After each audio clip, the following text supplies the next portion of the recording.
I should have ignored the letter. It arrived in a plain, unmarked envelope. No return address, just my name in neat block letters. Inside was a stack of yellowed newspaper clippings, each reporting the same kind of story. Local woman vanishes without a trace. Search for missing boy abandoned. Sheriff. Some things can't be explained. There was also a note written in a trembling hand. Come to Hollow Creek. The truth here will change how you see everything. I'm a freelance journalist in Boston. Stories like this are usually hoaxes, conspiracy bait, or just desperate small-town gossip. But something about the tone. It wasn't the usual crackpot style. It felt deliberate, chosen, and they knew exactly how to get my attention. So I drove north, hours along a narrow highway that turned into smaller and smaller roads until the GPS showed nothing but a blank green smear. When I finally reached Hollow Creek, the sun was setting, casting long shadows that seemed to stretch farther than they should have. The first thing I noticed was the silence. Not the peaceful kind, not the absence of noise, but the presence of something else. A pressure in the air, as if the whole town was holding its breath. The streets were empty. Windows were covered from the inside, curtains drawn tight. There were no children playing, no music from open doors, no laughter. I parked outside what looked like the only diner. The neon sign flickered faintly, buzzing like a trapped insect. Inside, 3 people sat at separate tables, each staring into their coffee. No one spoke. The waitress, a thin woman with pale skin and wide eyes, came over. "You're not from here," she said flatly. It wasn't a question. I told her I was passing through, looking for a place to stay. She hesitated, as though weighing whether to answer. "There's a motel at the edge of town," she said finally. Then, almost as an afterthought, "Lock your door." As I left the diner, I caught sight of a man across the street. He was standing perfectly still, hands in his coat pockets, staring directly at me. I crossed the street, but when I reached the spot, he was gone. No alleys, no cars nearby. That night at the motel, the silence deepened. The walls seemed too thin to block sound, yet I heard nothing. No passing cars, no voices, only something else.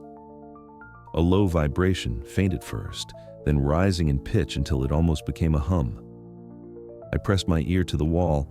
It wasn't coming from the building, it was coming from below. It sounded like singing. Not in any language I recognized, just a series of slow, drawn-out tones, as if dozens of voices were chanting in perfect unison. I stood frozen, listening, until it stopped abruptly, cut off like someone had thrown a switch. When I finally lay down to sleep, I couldn't shake the feeling that the sound had been meant for me. In the morning, I decided to explore.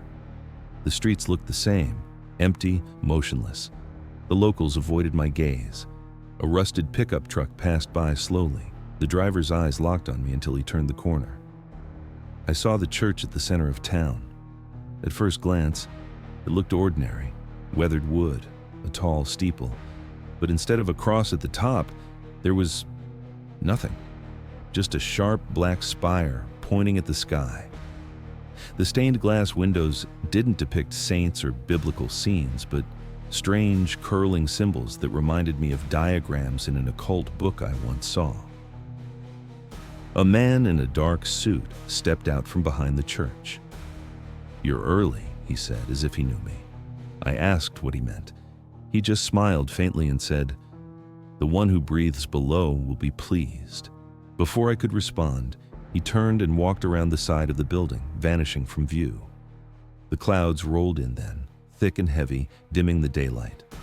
The silence returned, deeper than before. And somewhere, far beneath my feet, I thought I heard it again, that slow, impossible chant, winding its way up from the ground. Something was alive under Hollow Creek, and I had just stepped into its domain. The church loomed over the center of Hollow Creek like a watchtower. Up close, its walls were darker than they had seemed from a distance, weathered planks the color of burned wood, as if they had soaked in decades of storms or something else. I stepped closer, tilting my head to take in the spire. It was wrong. Not just the absence of a cross, the angle of it, the way it seemed to lean ever so slightly forward, as though the building were bending to listen. The heavy front doors were shut, but not locked. They swung inward with a groan. Inside, the air was cool and dry, carrying a faint metallic tang. The interior was dim, lit only by the colored light bleeding through the stained glass windows. I'd seen the patterns from outside, but in here, they felt alive. The twisting shapes didn't just depict symbols. They formed patterns that seemed to shift if I looked too long, like something was moving behind the glass. There were no pews, only rows of plain wooden chairs facing a raised platform. At the center stood an altar, if you could call it that. It was carved from a single block of dark stone, covered in the same spiraling shapes. They didn't look like writing, but more like the imprint of something that had slithered across it long ago. I stepped up to it, running my fingers over the grooves. The surface felt warmer than the air. "Don't touch that," the voice came from behind me. I turned to see the man in the dark suit, the same one who had spoken to me yesterday. He was standing in the aisle, hands clasped in front of him, expression unreadable. "This is a sacred place," he said. "It's not for outsiders." I told him I was just curious, that I was a journalist researching the town's history. "There is no history here," he said, the corners of his mouth twitching into something between a smile and a warning. "Only the present, and the one who keeps it." I asked him who he meant. He didn't answer directly. Instead, he walked past me and touched the altar with the back of his hand, almost like checking its temperature. "When the time comes," he said softly, "you'll understand." We all do. He left through a side door, his footsteps echoing on the wooden floor. I lingered, feeling a strange pull toward the altar. The metallic tang in the air was stronger now, almost like the scent before a lightning strike. Then I realized something unsettling. The spiral shapes on the stone weren't static. They were slowly shifting, as if I were watching the surface of deep water. A sound arose from somewhere below the platform, faint at first, like wind in a tunnel, but quickly resolving into that same rhythmic chanting I'd heard in the motel. I knelt and put my ear close to the altar. The sound was clearer, dozens of voices, low and resonant, speaking in a language that was not meant for human mouths. I couldn't understand a single word, but the cadence made my pulse quicken. I pulled back suddenly when I realized the floor beneath me wasn't solid wood. A faint seam ran in a rectangle at the base of the platform. It looked like a trap door. Before I could investigate further, the side door opened again. This time it was an old woman in a long gray coat. Her hair was white, her eyes pale blue and glassy, like she hadn't seen daylight in years. "You need to leave," she said, not unkindly, but with a tone that brooked no argument. "It's not time for you yet." I asked her what she meant, but she only shook her head. "If you keep listening," she whispered, "you'll start hearing it when you're awake." I stepped outside into the cold daylight, feeling suddenly unsteady.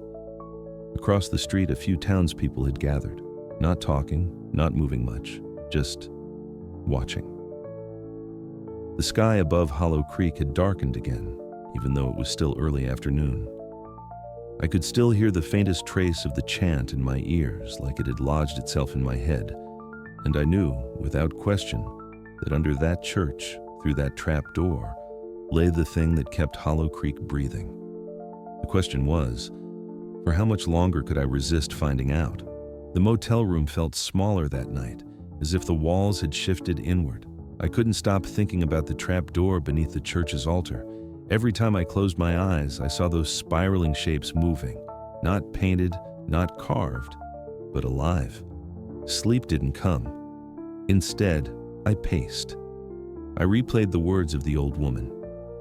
"If you keep listening, you'll start hearing it when you're awake."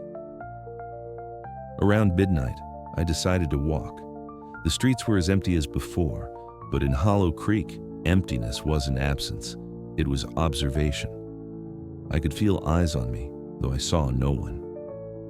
I turned down an alley and stopped at a 2-story house I'd noticed earlier. Its windows were boarded, the paint flaking in long strips. A faded metal badge still hung by the door, sheriff's office, or what was left of it. Inside, the air was thick with dust. My flashlight beam picked out abandoned desks, scattered papers, a cracked radio. In the corner stood a filing cabinet, drawers half open. Most were empty, but the bottom one was jammed. I tugged until it gave way with a metallic groan. Inside was a single rolled-up parchment tied with brittle twine. My hands shook as I unwrapped it. It was a map. Not of Hollow Creek as it appeared on any tourist brochure. This was something else. A spidery network of tunnels ran beneath the town, branching out in all directions. Some reached the outskirts, others stretched toward the coastline, marked with small cryptic symbols. Handwritten notes in the margins read, "North entrance sealed, 1937, south chamber flooded, do not open, delivery completed, vessel intact." The last note made my stomach tighten. If containment fails, evacuate to chapel. I knelt on the dusty floor, tracing the lines of the map with my finger. One tunnel in particular caught my attention. It led directly from the church to something marked only as the breathing pit.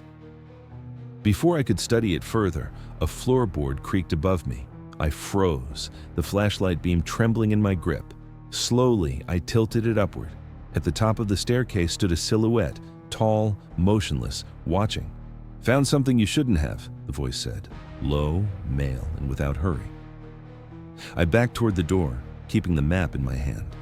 The figure didn't follow, but I could feel him watching as I slipped outside. The night air was sharp in my lungs. I stuffed the map into my jacket and started back toward the motel, only to find the streets subtly changed. Corners where I was certain there had been shops now led to blank walls. Street lamps flickered and went dark as I passed under them. By the time I reached my room, my pulse was pounding.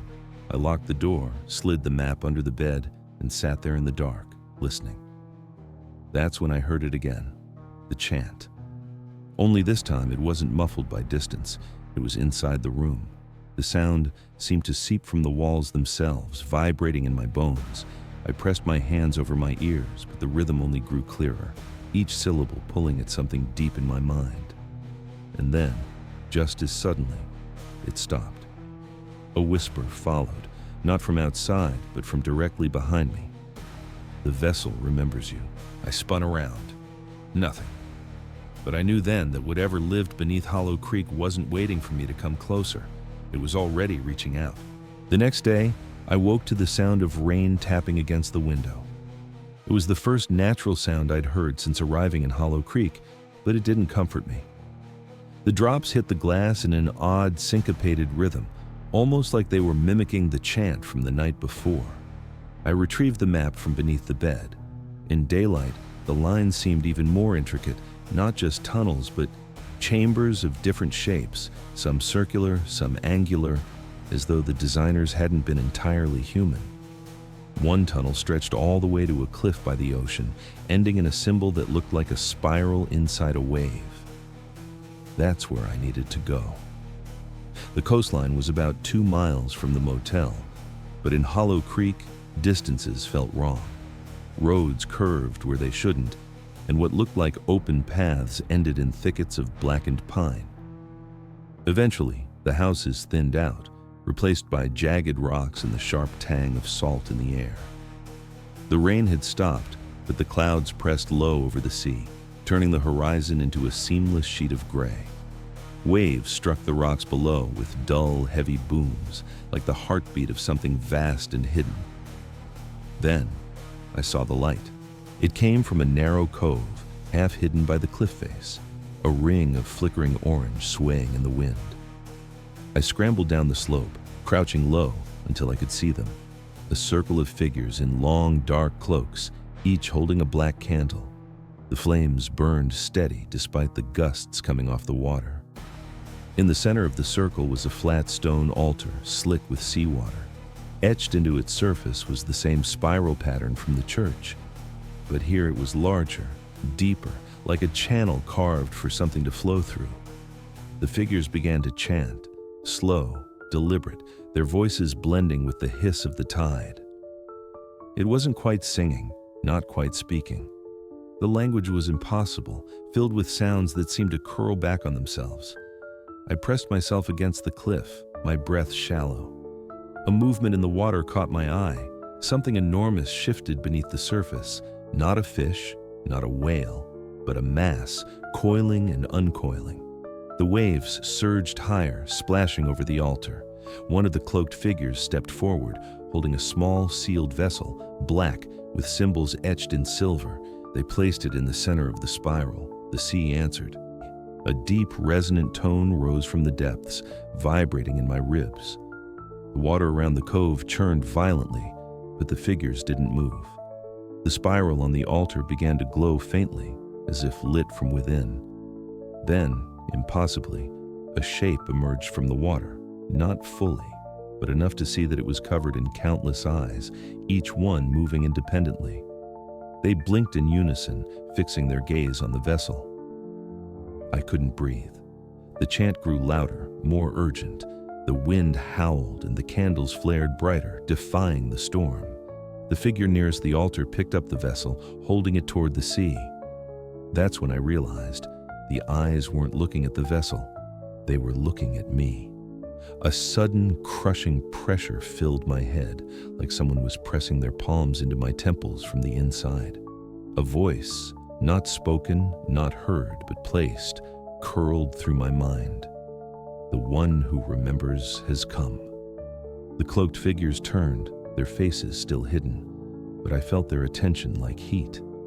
The voice inside me continued. The vessel must be carried below. You will open the way. I stumbled backward, my boot slipping on the wet rock. My flashlight tumbled from my grip and clattered against the stone, its beam slicing through the darkness. For an instant, it illuminated one of the figures' faces, pale, unblinking, with eyes clouded like milk. They stepped toward me. I turned and scrambled up the cliffside, the chant still echoing in my skull. When I reached the top, the light from the cove had vanished. I looked back. There was nothing but dark water and empty shore. But the pressure in my head remained, pulsing in time with the waves, and beneath it all, the faint, steady rhythm of that ancient, impossible song. I knew now that the sea wasn't just part of the town. It was part of the thing beneath it, and it was waiting for me to return. I never remember leaving my motel room that night. One moment, I was staring at the water-stained ceiling, trying to convince myself I could leave at dawn. And the next, I was standing in the middle of Ashford Hollow's empty main street, barefoot, the air thick with the smell of salt and iron. The moon hung low, swollen and wrong, its light sickly green instead of silver. Buildings sagged inward, as if the weight of the air itself was crushing them. Every window stared at me like an unblinking eye. I heard the whispering again. It wasn't the faint, almost human murmur I'd caught before. This was louder, more insistent, hundreds of voices weaving together into a single dreadful harmony. The words weren't in English or in any language I knew. They were old, older than the town, older than the earth maybe. They filled my head like water-filling lungs, and for a moment, I thought I could see the shapes behind them, vast coiling forms twisting through dimensions I could barely comprehend. My body moved without my will, drawn toward the church at the center of town. The doors were gone, ripped away, leaving only the yawning blackness inside. From that darkness came a dim, pulsing glow, like a heart beating just beneath the floor. As I stepped inside, I realized the floor wasn't wood anymore. It was stone, wet, porous, and faintly warm, as though I were standing on the skin of some sleeping beast. The pews had been pushed back against the walls, replaced by a rough circle carved deep into the stone. In its center was a pool of water so black it seemed to swallow the light from the moon outside. They were all there. The townsfolk. Every single one I'd seen in the diner, on the streets, at the gas station, even the sheriff. They stood around the pool, hands clasped, eyes closed, their lips moving in time with the whispering in my head. One by one, their eyes snapped open, not at me, but at the water. And then I saw it. Something moved just beneath the surface, not a reflection, not a trick of light, something enormous, stretching deeper than the pool could possibly go, its shape shifting and impossible to focus on. My mind kept trying to turn it into something familiar. Tentacles, wings, eyes, but none of it stayed for long. It was like trying to remember a dream that was never meant for human memory. The sheriff stepped forward and smiled. "You made it," he said, his voice echoing in my head, even though his lips hardly moved. "It's almost time." I tried to speak, to ask what was happening, but my tongue felt heavy, my throat locked. The only thing I could do was watch. The townsfolk began to hum.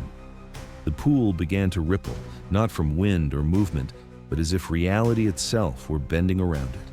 The air smelled of storms and decay, the ground beneath me pulsing faster, harder, like a drum beat. The thing below was waking. I felt something brush against my mind. It wasn't a thought exactly, more like a pressure, a weight. Images flooded in, of oceans boiling, skies cracking open, cities sinking beneath impossible tides. I saw people, not just in Ashford Hollow, but everywhere, falling to their knees as that same black water spread across the earth. I felt its hunger. Not for food, not for blood, for worship, for belonging. And then I understood the worst part. I already belonged to it. I don't know when I stepped into the circle. My feet slid across the stone like they'd been there 1,000 times before. The sheriff took my hand, and I didn't resist. We moved closer to the pool, the whispers now a roar in my skull. The surface parted, not like water, but like the splitting of flesh, and something reached out.